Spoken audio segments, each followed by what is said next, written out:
Welcome to the F1 Time Portal, a Formula One history podcast started by two Formula One nerds. I'm your host, Rosa. And I'm your Heart of Glass host, Luigi. And today we're taking you back to the 1979 season, part 2. So let's go.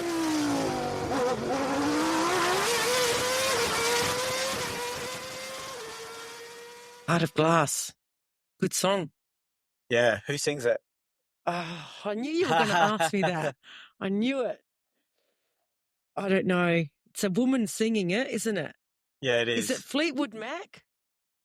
Well, you're in the right sort of category, but not really. Blondie. Blondie. So what's her name? Deborah Harry. Deborah Harry. Yeah. She's good. I like Deborah Harry. Yeah. I like that they've got a really cool disco sound and all that sort of stuff. Yeah. So no deep meaning for it, just other than it was released in that year. It's a good song. Okay. So yeah. So up to race 2, the Brazilian Grand Prix. Should we get into it? Yes. Okay.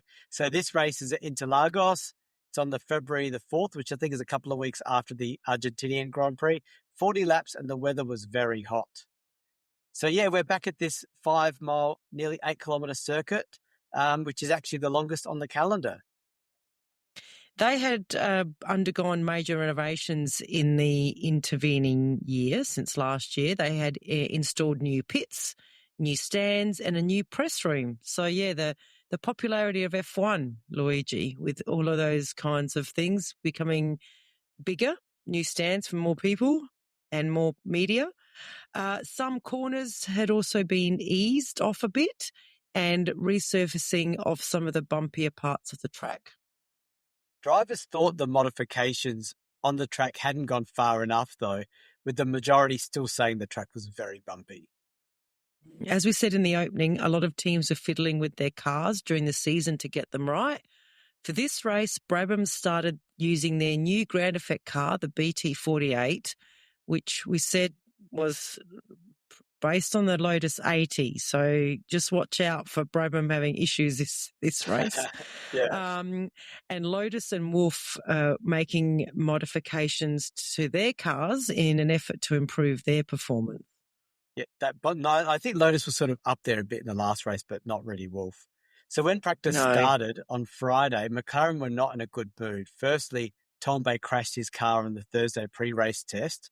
And secondly, Watson was being blamed for the first lap incident in Argentina, the incident with Scheckter, and he was fined 3,000 Swiss francs by the CSI's newly elected president, Jean-Marie Balestre. Is that the first time we've mentioned him? I think that's the first time we mentioned him. Yes. Yeah. Newly elected president, so he must be new this year. Yeah, okay. So the 3,000 Swiss francs, it's interesting that they're dealing in Swiss francs. It's hilarious, isn't it?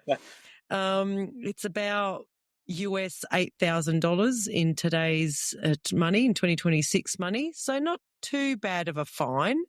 Yeah. But yes, we have to remember the name Jean-Marie Balestre. And Luigi is not going to like me talking about this guy, but yes, he has a bit of an influence in years to come, I think. Yeah. I'm not a fan of his, by the way. Don't make it sound like I'm a defender. I know you're not, but you also don't like that being part of the narrative of the story. Yeah, because I don't think the story. Yeah, it's you not. don't think it's that. It's a side story. It's a side story. Yes, we'll see. We'll let the people decide that. So this is the beginning. So it's not the fine that's the issue. It was only $8,000 US. Yes. What made it worse is that it needed to be paid within 48 hours. Otherwise, Watson wouldn't be allowed to take part in the race. So FOCA, the Formula One Constructors Association, paid it on McLaren's behalf, but it created a bad vibe in the pits and the paddock all weekend. In the words of Mike Lang, away from this rather unsavoury affair, it was business as usual on the track. But this is the seed. This is like the beginning of a war. It's like the first little play. Yeah, I can't wait to read what Mike Lang thinks of Balestre's time in charge in years to come. It's going to be interesting. Yeah, I don't think When does Mike Lang finish his narratives, though? he stops in 1984, so we do hear. Oh, good. Yeah. Okay. And for those of you that may not remember, Mike Lang, we base these, we do our own research, but we openly give credit to Mike Lang, who wrote the Grand Prix book series, and he wrote the race reviews, but we read his reviews and summarize, but we also take other information too. But Mike Lang is the majority, so his view does taint us sometimes, doesn't it? Yes. So anyway, Lafitte, having won the first race, was once again in a zone, right? And he totally dominated the opening practice session with some astonishing times. And in fact, even Depailler was right up there again, and the two Ligiers were pretty much demoralizing the rest of the field. They were handling the transition of their car to ground effect very well. But we also have to remember they've had a switch of engines from Matra to the Ford Cosworth. So I'm sure that's helping their success, but we'll see if it lasts. Because they were literally, because this race must have not been held in 78 because of the renovations, I think. They were lapping 7 seconds per lap faster than the best qualifying time in 77. That's massive. 7 seconds. Jeepers. Yeah. Lafitte didn't even take part in the second practice session in the afternoon. He thought his time was good enough to just sit back and relax. And even the special Goodyear tyres couldn't get anyone closer to his or Depailler's times. So only Villeneuve improved his time to get himself up to third on the grid, which is basically best of the rest behind the Ligiers. McLaren had a horror session with Tombe crashing again on his first flying lap with a sudden tyre failure under braking. It's probably because he was using the crap tyres, Luigi. And Watson experiencing very bad handling issues. Again, probably because of the cheap second-hand tyres that Goodyear had given him. They weren't second-hand. They were just not their best tyres. You have heard the term good, better, best, right? Yeah, but Watson finished third in the last race, and now he can't. His car's handling badly. Like, come on. Okay. Well, on Saturday, the weather was much hotter and no one improved their times from Friday except for Hunt, who was able to grab 10th in the Wolf despite the gear lever coming off in his hand, and Andretti improving to take 4th on the grid. But can I say very quickly, the gear lever coming off his hand. You know, the funny thing about that is obviously this is an era, no technology, no team radios. He must have told the media after the session. Would the team have liked that? Is that like airing your dirty laundry, your family's dirty laundry, or is that the way things were in 79? You say what happened regardless of how Make's team looked. I think so. And that's a lot of, like, we hear a lot of, I didn't have third gear and such couldn't choose this. And I was like, how do they even know? But yeah, they must be very open at the end of the race about what's happened to their driver. So I like it. I like the transparency. If that happened today, you wouldn't find out. No, well, you might find out because the driver, there's no gear stick anyway anymore. Yeah. But the drivers would mention it in the team radio, and it would just be a team radio thing, or they would tell the team after. Yeah. Yeah. So, we did hear that they had to very quickly design and build a new car that Hunt could actually fit into. Yeah. So, the gear lever was low on the priority. Yeah. Back to the final grid, it was Lafitte in the Ligier with a time of 2 minutes 23.07 seconds. Depailler second, 0.92 seconds behind him. Reutemann in the Lotus, still up there, third. Yeah. 0.16 seconds behind him, and Andretti fourth. I guess this shows that people have caught up to the Lotus 79 from 78. Yeah. And Lotus is still leaning in on their old 79. So it's still a competitive car. But while the other teams are what I would suggest developing that copy of the 79, Lotus are focusing on their 80. Yes. So what do we say in Formula One? If you're not developing, you're standing still and you're going to get overtaken. Yeah. So Ferrari, interestingly enough, were 5th and 6th with Villeneuve ahead of Scheckter. At the pre-race practice on Sunday, Lafitte stayed out on track 10 minutes longer than the allotted time. He was dragged to the stewards by an angry Bernie Eccleston to be disciplined. Laffite argued that he needed the extra time to test his tyres and also that he hadn't seen the checkered flag. 10 minutes. The lap's like 1 minute 40, right? 2 minutes 2 minutes. 23. Yeah. Yeah. So he went round the checkered flag 5 times. Yeah, and he kept not seeing it. So Eccleston was sent off with a flea in his ear about being reminded that it was the stewards and not him that were in charge of the race. Oh, so wow. Yeah. I wonder who said that to him. Is that Balestre protecting the French guy again, Louis? Yeah. I don't even know if Balestre was involved, but it sounds like there's a power play going on. Yeah. But we're assuming it's Balestre. I mean, how did Laffite get an extra 10 minutes and not be waved down repeatedly? Yeah. Something doesn't smell right here, but let's not jump to Balestre right away. All right. Yeah. So moving on, the cars were back on track in time for the warm-up lap, and this time it was the 2 Lotus drivers that were caught up in the drama. Andretti's car, while waiting for the rest of the field to form up on the grid, had stopped on some spilt fuel, which suddenly caught fire, and in the next instant, the entire engine compartment was covered in foam by an overzealous fire marshal. Hey, I'd rather an overzealous fire marshal than a lackadaisical one. Yeah, and I agree with that. There's more, though. While the mess was being cleaned up, Reutemann's engine in the other Lotus refused to start, which led him to being the centre of a protest as his push started while the others were moved aside and then weaved his way back to his spot on the second row of the grid. What? That's against the rules, Louis. You're not meant to get push started. You're not meant to have any outside help. This is Brazil, right? And he's Argentinian. So maybe there's a little bit of hometownish bit. Favoritism happening.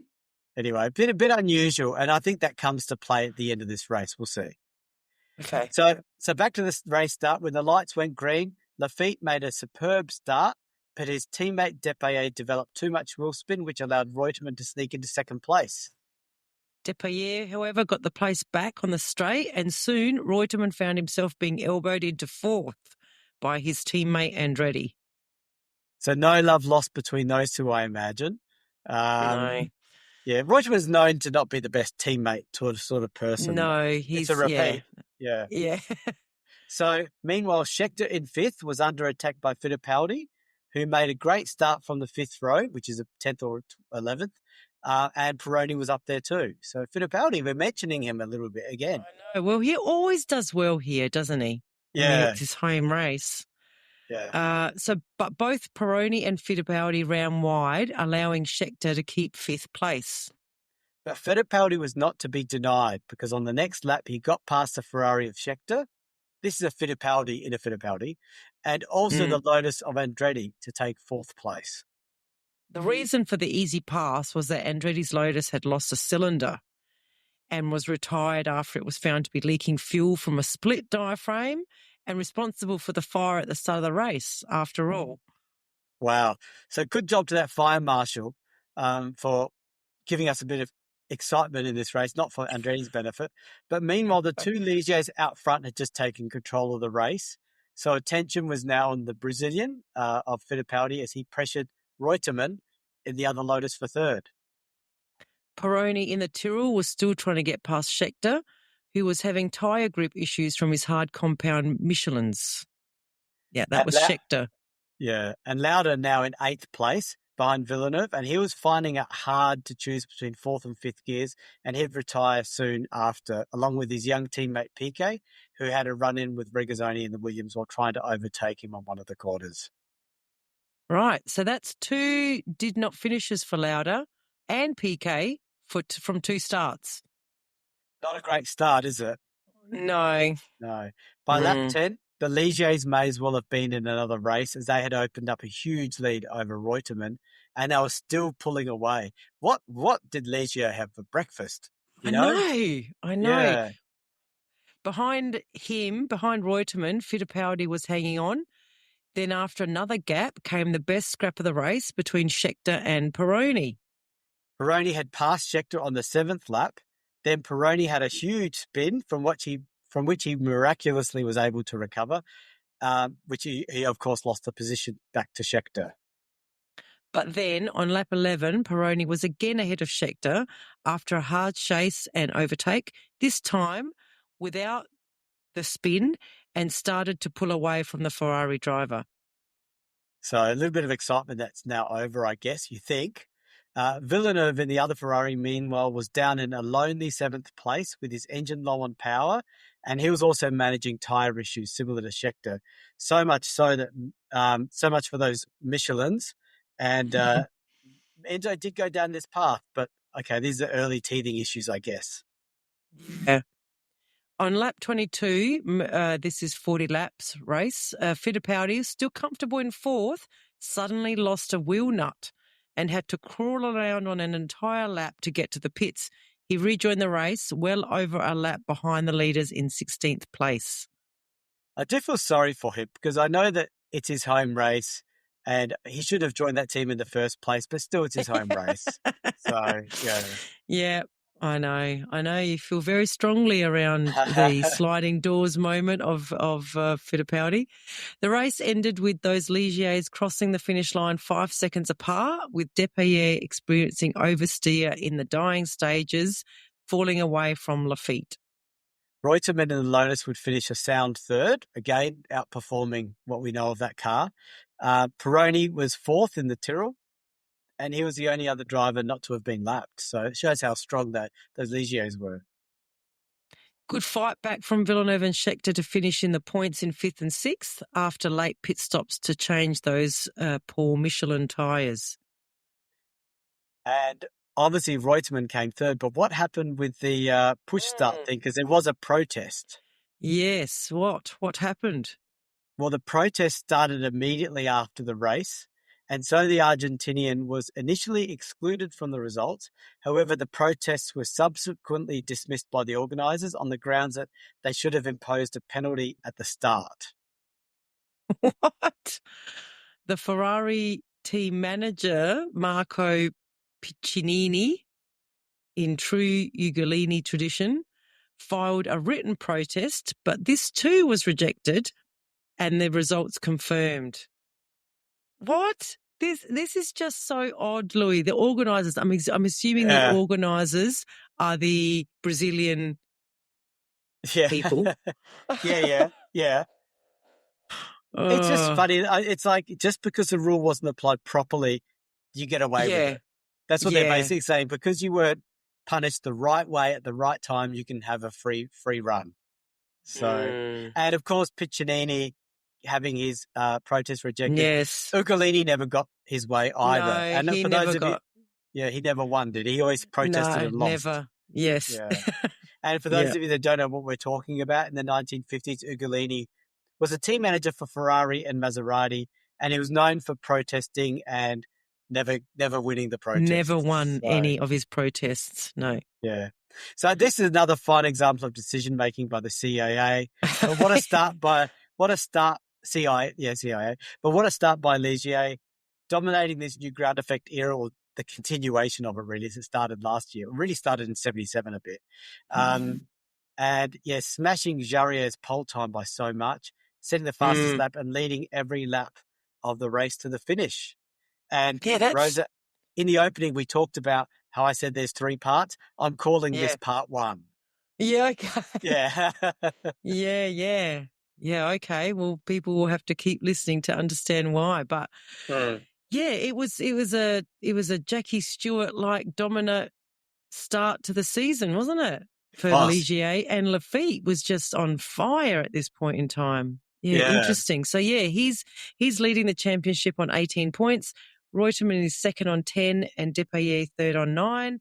And on the constructor side, we've got Ligier 27 points, way ahead of Lotus on 12 and McLaren on 4. Okay, so next race 3, which is the South African Grand Prix. It's at Kyalami. It's on March the 3rd, 78 laps, and the weather was changeable. So, yeah, Kyalami proved to be the stage for a major confrontation, I'd say the start of many, between FOCA and the CSI, now called the Fédération Internationale de Sport Automobile, or FISA. which is headed by Jean-Marie Balestre. Okay. All right, let me guess. It's primarily because of the actions Balestre had taken over the lap 1 incident at Buenos Aires. Exactly. So the constructors were so incensed that they tried to take over control of the sport F1 under the direct sanction of the FIA. But the FIA, the governing body, had not been prepared to accept such a move, and it merely reaffirmed its support of FISA and the F1 committee within FISA, on which sat members of FOCA. What a mess.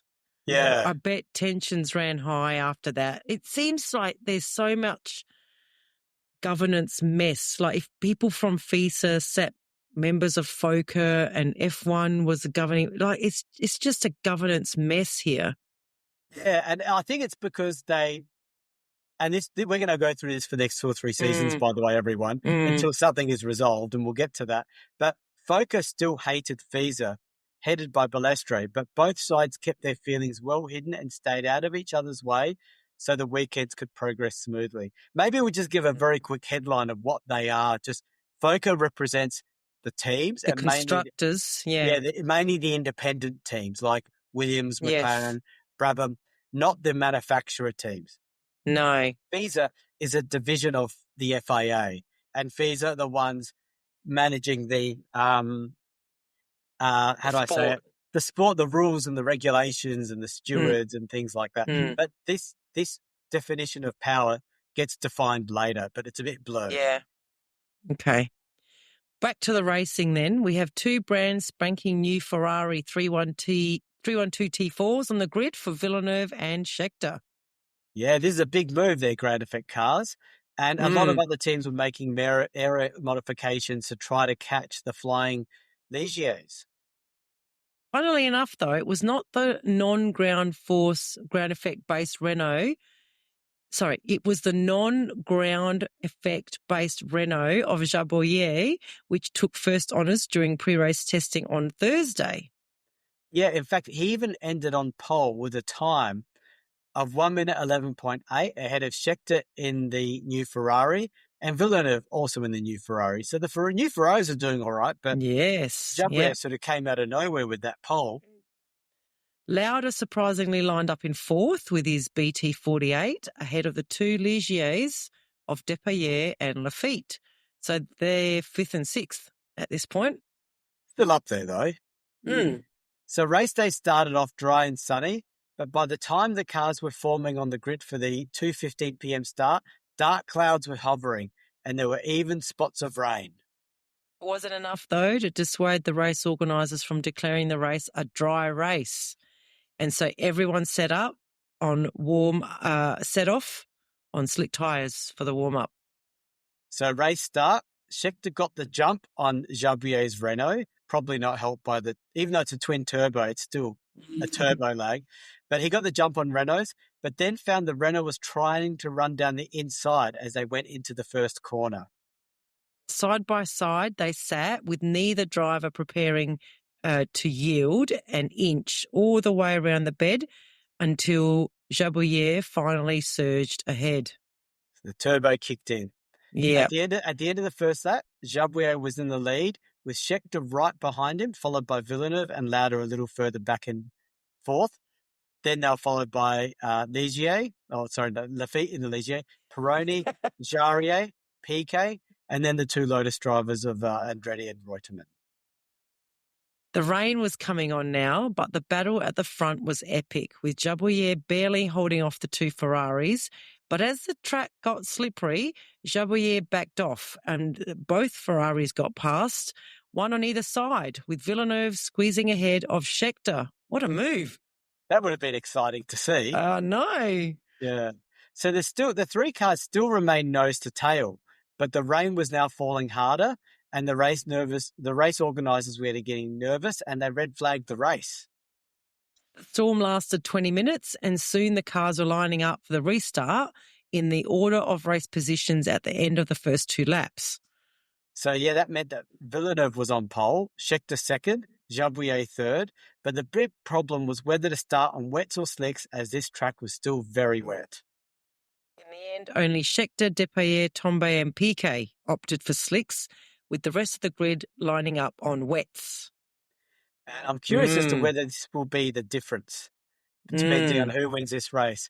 My prediction, and when I wrote this, because Rosa wrote this review and I read it before this, of course, but my prediction, and at the time I wrote this, I didn't know, my prediction is that wets is the best call.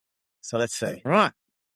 Okay, so when the light turned green, both Ferraris made a superb start, with Scheckter getting them the lead on those slicks. Villeneuve, however, got to the first corner with speed and enough grip to overtake his teammate, and he took the lead. The amount of spray was enormous, but all the cars made it through the first corner despite the low visibility. Villeneuve, meanwhile, was pulling clear of his teammate by 2 seconds. He was fast, Villeneuve, I have to say that. And Scheckter had his work cut out to stay ahead of Jabouillet, Lauda, Jarier and Andretti.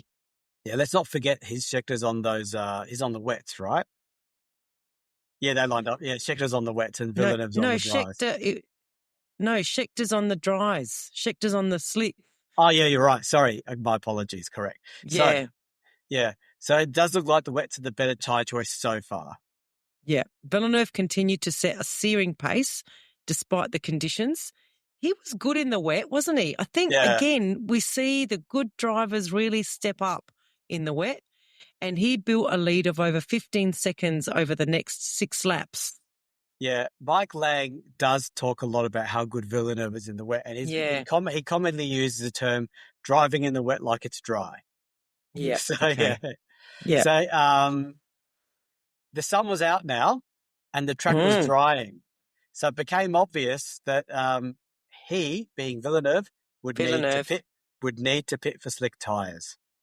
Before long, the rush to the pits was on, including Villeneuve, which gave Scheckter the lead of over 30 seconds on his slick tyres. So my prediction is not working so far. No. It did look good for a bit, but Villeneuve rejoined in second place, which showed the gap these cars had over each other. Yes. Tombe was now third and Piquet fourth. The race settled down a bit, but Villeneuve was now taking chunks out of Schecter's lead as he was on new slicks, and Schecter's were now old and suffering from his battles with Jabouillet at the start of the race. Meanwhile, Tombe and Piquet were having troubles of their own, with Tombe crashing into the back of Pironi's Tyrrell, bending his nose fin, and Piquet had a cracked exhaust pipe taking the edge off his Alfa engine. Jarier and Andretti honed in on the stricken Piquet and overtook him on lap 30 for 4th and 5th. Then 6 laps later, Tombe got the same treatment, and before long, both Tombe and Piquet were overtaken by Jabouillet, Reutemann and Lafitte. Jeepers, Jabouillet's Renault engine broke after another 8 laps, forcing him to retire to the pits only minutes before Lafitte suffered from a slow deflating tyre, causing him to spin off into the fencing and out of the race. Oh no, and he's the winner of the first 2 races, right? Yep. So 2/3 of the race distance, Villeneuve had now moved to within striking distance of his teammate, but the lead came easy as Scheckter veered off into the pits for new tyres on lap 52 of 78. That's a good strategy, though. It gives him enough time to take the lead back, especially if Villeneuve has to stop for tyres again. Yeah, I guess so. Scheckter did rejoin in second, now 35 seconds behind Villeneuve. But now he was flying on the new rubber and was catching Villeneuve, who was now easing off to conserve his tyres. It's that old gem, right? So the question is, can Scheckter catch Villeneuve? Villeneuve had it calculated to perfection, though, and he cruised through to the last laps to take the checkered flag by 3 seconds over Scheckter. So there you go, very impressive driving. So behind the Ferrari pair, but a long way back, Jarier in the Tyrrell took third, Andretti in the Lotus was fourth, Reutemann in the other Lotus fifth, and Niki Lauda finally finished a race and was in 6th place. Point. Great start to the season by Ligier and Lafitte. Why do I say that? I don't know why I say that. But yeah, well, because great start to the season, but not now, not this race. No. Okay, but so to the championship standings, Lafitte's still in the lead on 18. Carlos Reutemann is on 12 in second. Gilles Villeneuve up there now in third on 11 points. And in the constructors, we've got Ligier on 27 points in the lead. Ferrari second on 18. Okay. And Lotus third on 17. Starting to tighten up a little bit, but we'll see how the rest of the season goes. Yep. All right. Well, we'll leave it there and we'll come back for part 3. Okay. Bye, Speak everyone. to you soon. Bye.